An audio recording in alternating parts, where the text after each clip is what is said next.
Today we're going to be talking about conditioning for props, increasing leg drive and getting more motivated. Welcome to episode 26 of Run It Straight.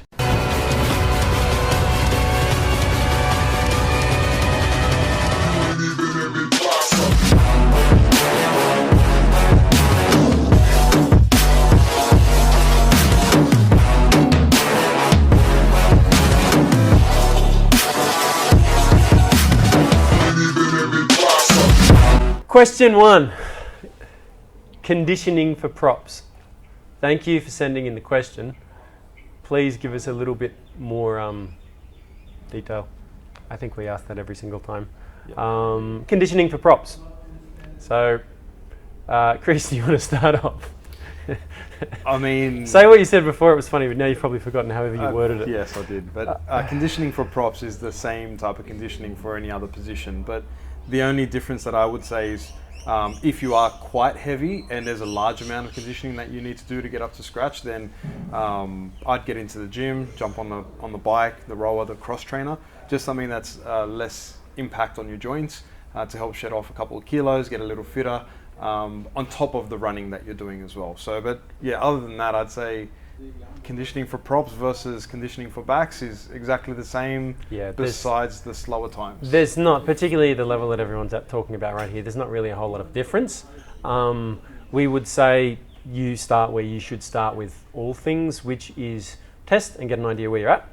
So get a Bronco, make sure it's wheeled out, don't walk it out. The amount of boys that we talk to, even in rep programs, that their S&C coach just walks out the 20, 40, 60, and then they tell, oh yeah, they come in, I got this time, and it's like, was it actually measured or did you just walk it out? No, I just walked it out, so it doesn't count. So test where you are right now. And the things other than the cardio,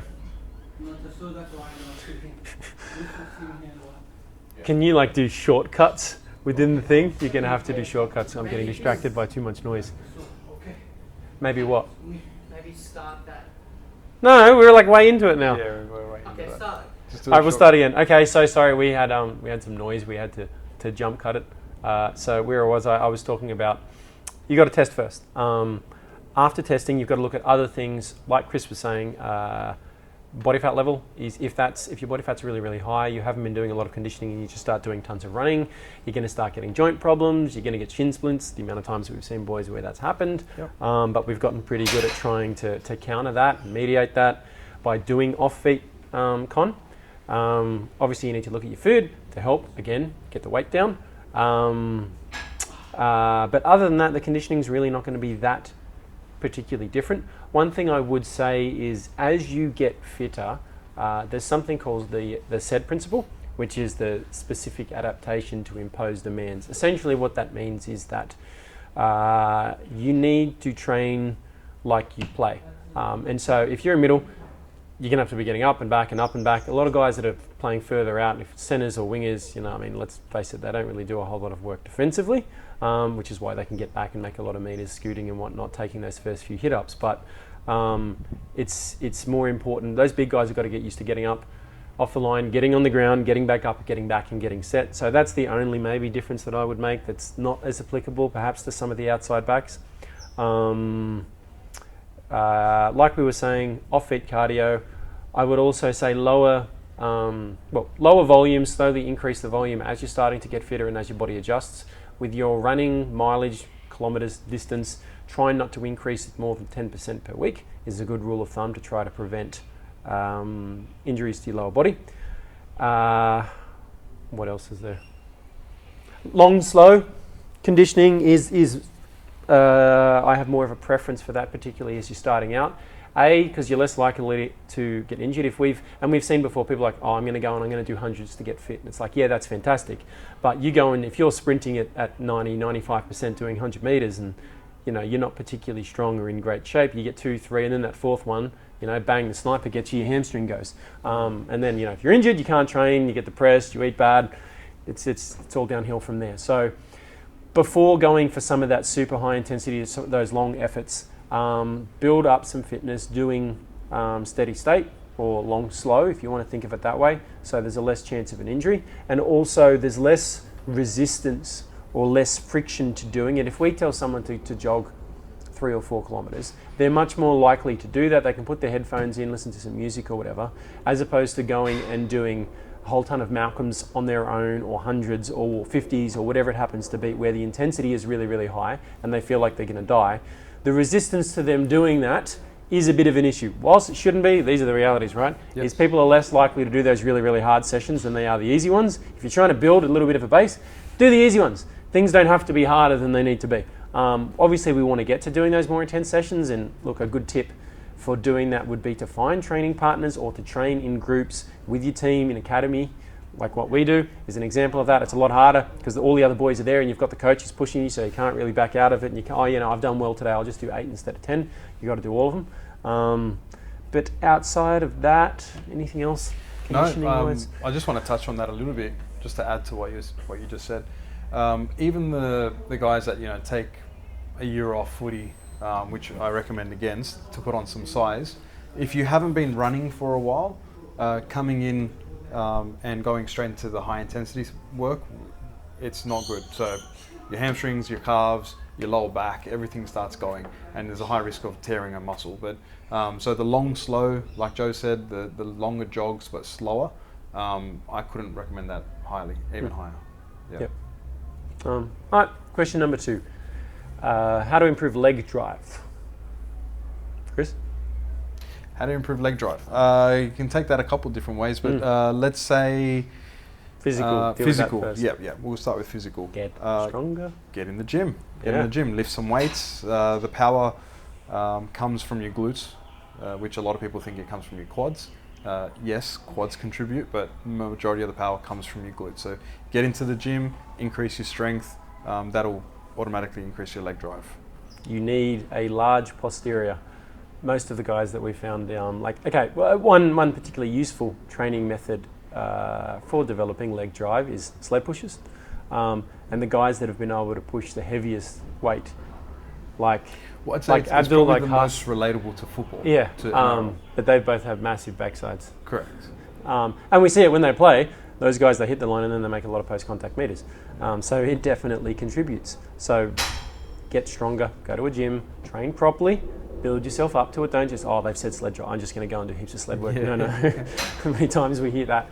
You've got to get a strength coach to design a program for you and put the time and the effort in over time, and you'll get better at it. Apologies for the interruptions. We have apparently Chris reckons it's a seniors club that's watching Sister Act with the volume up super loud just across the way there. So distracting. If you hear some music coming in, cope. that's what that is. All right, so we were talking about improving leg drive. We talked about you've got to get stronger and more powerful in the lower body. That's on the physical side of things. Mental side of things, because I was just, the question wasn't even how to improve leg drive. It was literally leg drive question mark. So I'm trying to think out, okay, what specifically is he talking about? Old saying of practice how you play. At training, if you're at club training or even just going down to a park with your mates, have 2 people hold hit pads, run into them as hard as you can, and keep driving so you're pushing them back another 5 or 10 meters post-contact. Again, we've used this term so many times, but what gets measured gets managed. So when you play your games, and this is another note we'll talk about in a later episode, you should be filming your games. Film the games, sit there and look at how many post-contact meters you make from how many runs. Give yourself an average. Okay, I'm making on average 3 or 4 post-contact. Measure it and then try and beat it. It's really simple. And this is a business principle. This is an S&C principle. It's a success principle right across, is what gets measured gets managed. So if you want something to get better, find a way, a metric that you can assess it, and then work on, okay, what are some of the ways that I can get that number higher? In this case, we're talking about your post-contact meters. And the last thing is maybe you need a mental reminder. So, tape your hand. People have a lot of reminders for different things that they're trying to do in the game. Tape your hand and just write post-contact. And so every time you're tired, or post-contact, so you might write on there, drive after contact. Whatever happens to be the little mental note, the reminder for you, so that you know when you hit the line to keep digging your feet in and taking steps. Yeah, no, I think that's a valid point. I think, if you're in the gym, you've built up your massive posterior and you've got the leg drive, you've got the power, but you pull the brakes every time you get it to the line, it doesn't matter how strong you get, it's not going to make a difference. It's about shifting your attitude and thinking about punching through the hole. Yeah, you got to And think keeping your about legs running moving, through yeah. the line, not Yeah. running to the line. A lot of guys, they sprint, and then you see them back off a metre or two before and sort of drop down and get ready for brace. And there's nothing wrong with bracing, but some of the guys who make the post-contact meters, they sprint like they're going through Yeah. the other side and I've there's no seen one there. much smaller guys go up against big guys and get through the other side. Vice versa, I've seen the big guys pull up and then get put on their ass. So it's more about an attitude shift and thinking you're going to get through the line and keep moving. Yep, 100%. Question number 3. Any suggestions for getting motivated? This question pops up on a fairly regular basis. Moods are contagious, number 1. So get around people that are motivated, and as Tony Robbins says, something will hit you. Find ways to hang out with successful people. Now, maybe you can't do that. Maybe a lot of your friends are losers who just play video games all day. The benefit to us is that we have this thing called the internet, and we have YouTube that you can listen to, and you can hang out with super successful people. You can listen to their podcasts, whether it's a video podcast, audio, using Spotify and whatnot. But you can hang around these people when you're on the way to school, on the way back from school, when you're in the gym training, when you're doing your cardio. You can do that instead of flicking through TikTok videos. I've got a bunch of names you can add in here. David Goggins, Tony Robbins, Ed Milet, Eric Thomas, Andy Frisella, Les Brown, Tim Grover, and Jim Rohn. And look, I could probably come up with 30, but there's a bunch there for you to go and get started. So if you just search any of them on YouTube, you're going to find a whole ton of stuff from them. You need to be constantly filling your mind, because look, with the internet, with everything else that's out there, stuff's going to be coming in. There's an old saying, GIGO, garbage in, garbage out. But if you've got quality coming in, then you're going to have a quality output. So something's going to be going, you're going to be feeding, the same way you eat food, you have to eat. You can either eat well, you can eat poorly, or somewhere in between. So you've got to think of the mind as the same thing. It's still going to be consuming content, for want of a better way of putting it. But it's up to you to decide what that is. Are you spending 2 hours a day watching, streams of someone playing a video game? Or are you filling yourself with stuff from those guys, whether it's YouTube, it could even be music, reading books, although not too many people do that these days, but you can listen to books. Almost everything that comes out now is in audiobook form.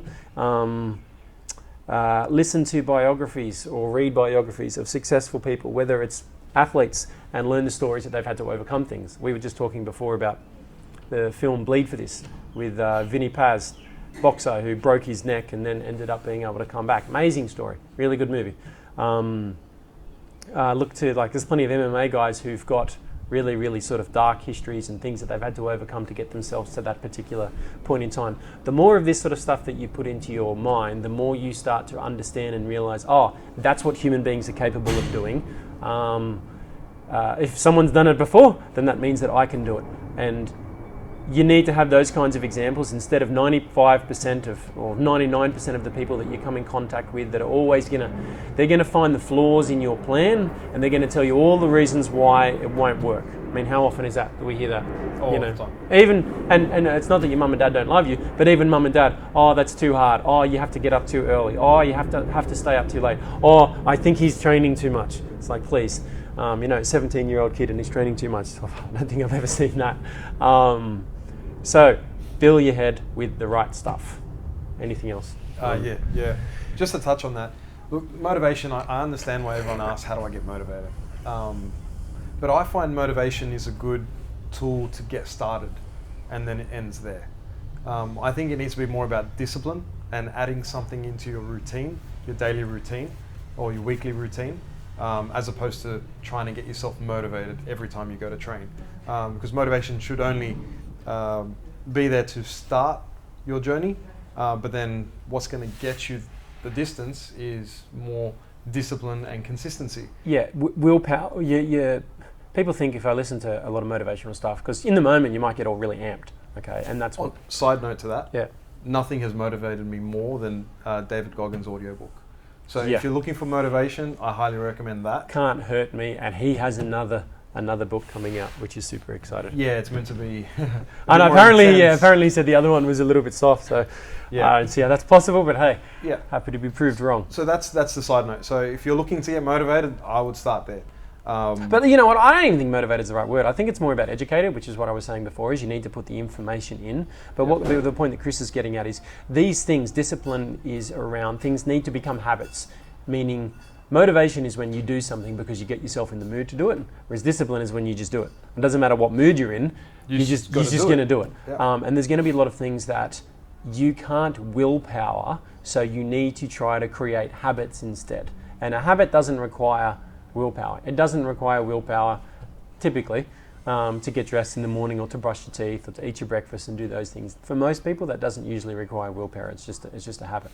But whenever there's a new habit that you need to introduce, some motivation can be required to get you to do it for the first week or 2 or 3, until that can start to become a bit of a habit. But I would say education more than motivation, and all those things that we talked about are all the ways to fill your head with the right kind of information, so you can start to make different kinds of decisions.